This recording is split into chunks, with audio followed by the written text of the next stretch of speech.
नमस्कार, आदाब, सत श्री अकाल, जय भीम, जोहार। मेरा नाम है नवीन कुमार। देश में इतना कुछ चल रहा है।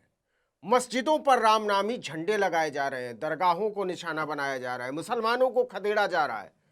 लेकिन इन सब के बीच आपने कहीं सिलेंडर वाली दीदी स्मृति ईरानी को देखा है? देखा हो तो बताइएगा। नहीं नहीं, ये सवाल मेरा नहीं है, अमेठी वाले पूछ रहे हैं कि दीदी कहीं दिखे तो भेजिएगा, बोलिएगा हम उन्हें याद करते हैं। एक ही हार ने स्मृति जुबिन ईरानी के चेहरे पर निराशा का ऐसा पोस्टर छापा है कि वो अमेठी का रास्ता तक भूल गई है।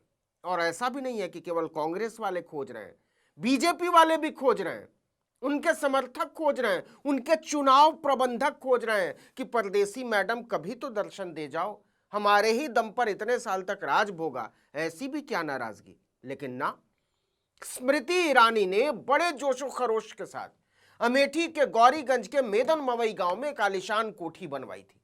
बड़े धूमधाम के साथ 22 फरवरी 2024 को गृह प्रवेश की पूजा करवाई। तब भारी जमावड़ा लगा था। यह घर इसलिए बनाया गया था कि स्मृति ईरानी यकीन दिला सकें वो दिल्ली से केवल चुनाव लड़ने के लिए अमेठी नहीं आई हैं, बल्कि वो अमेठी की स्थायी निवासी हैं।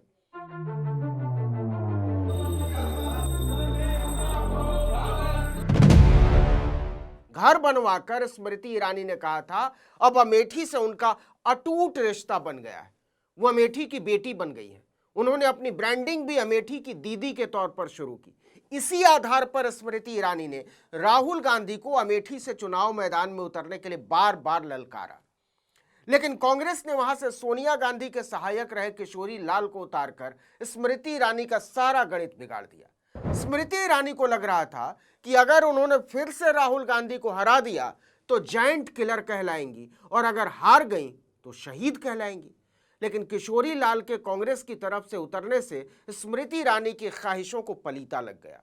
कहा तो स्मृति ईरानी को लग रहा था कि वो हारी भी तो सोनिया गांधी से हारेंगी, राहुल गांधी से हारेंगी, प्रियंका गांधी से हारेंगी, और कहा किशोरी लाल ने उन्हें धूल चटा दी, वो भी लगभग 2.25 लाख वोटों से। लगता है इस बेइज्जती से जख्म खाई स्मृति ईरानी ने अमेठी से तौबा ही कर ली है। पहले लग रहा था कि नतीजों के कुछ दिनों के बाद स्मृति ईरानी फिर से अमेठी लौटकर बीजेपी की राजनीति में सक्रिय हो जाएंगी, लेकिन 10 महीने बाद भी उनकी घर वापसी नहीं हुई है। तो पूछा जाने लगा मैडम कब आएंगी, और विरोधी तो विरोधी, उनके समर्थक, वोटर और प्रबंधक तक पूछ रहे हैं कि मैडम एक बार झलक तो दिखला जाओ। और सुनिए, अब तो अमेठी के नेता भी नहीं जानते, बीजेपी वाले, कि स्मृति ईरानी अपने चुनाव क्षेत्र की तरफ पलटकर कब झांकने आएंगी, और आएंगी भी या नहीं। बीजेपी के बड़े नेता और पूर्व केंद्रीय मंत्री संजय सिंह तक कहते हैं कि मुझे नहीं पता स्मृति ईरानी कहां है और कब आएंगी, मेरी उनसे मुलाकात नहीं हुई है, फोन पर भी बात नहीं हो रही है। कमाल की बात तो यह है कि एक पूर्व केंद्रीय मंत्री का कहना है कि मैंने उनके ऑफिस से मिलने का वक्त मांगा था, लेकिन आज तक कोई जवाब नहीं मिला। भाजपा के आम कार्यकर्ता का तो जाने ही दीजिए। भाजपा अपनी दीदी की घर वापसी के लिए तरस रही है। आखिरी बार वो नतीजे वाले दिन ही अमेठी में दिखी थी। अमेठी भाजपा के भीतर कई तरह की अफवाहें चल रही हैं। सबसे बड़ी अफवाह तो यह है कि अब स्मृति ईरानी पलट कर अमेठी आने ही वाली नहीं है।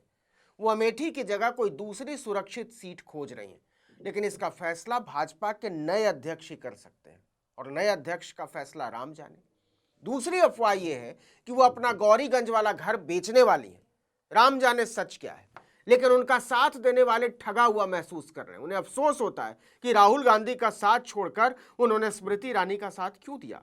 भास्कर की एक रिपोर्ट के मुताबिक शीतला प्रसाद मेदन मेवई गांव में ही रहते हैं। इसी गांव में स्मृति ईरानी का घर है। शीतला प्रसाद ने स्मृति ईरानी के चुनाव प्रचार में पूरी ताकत झोंक दी थी। उनकी बहू गांव की प्रधान भी है। अब स्मृति ईरानी के गायब हो जाने से उनकी पूरी राजनीतिक प्रतिष्ठा दांव पर लग गई। शीतला प्रसाद कहते हैं कि दीदी भले अमेठी लोकसभा चुनाव हार गई, लेकिन हमारे बूथ से तो जीती ही थी। वो यहां आती तो हमारी भी हिम्मत बनी रहती। लेकिन रिजल्ट के बाद उन्होंने न कभी फोन किया और न खुद आई।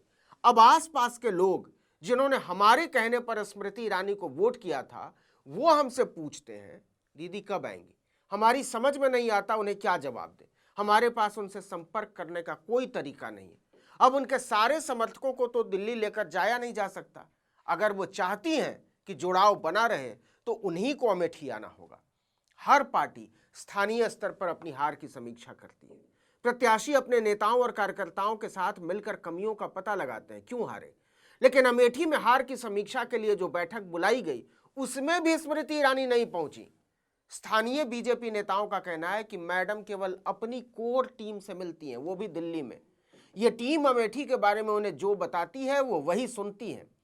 जो सबसे हैरान करने वाला है वो ये कि स्मृति ईरानी का अमेठी में कोई कैंप कार्यालय तक नहीं, और ना ही उनका कोई प्रतिनिधि है जिससे कार्यकर्ता अपनी बात उन तक पहुंचा सके।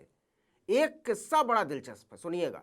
23 मार्च को स्मृति ईरानी का जन्मदिन होता है। अमेठी के बीजेपी कार्यालय में इसका इंतजाम हुआ। चुनाव हारने के बाद यह उनका पहला जन्मदिन था।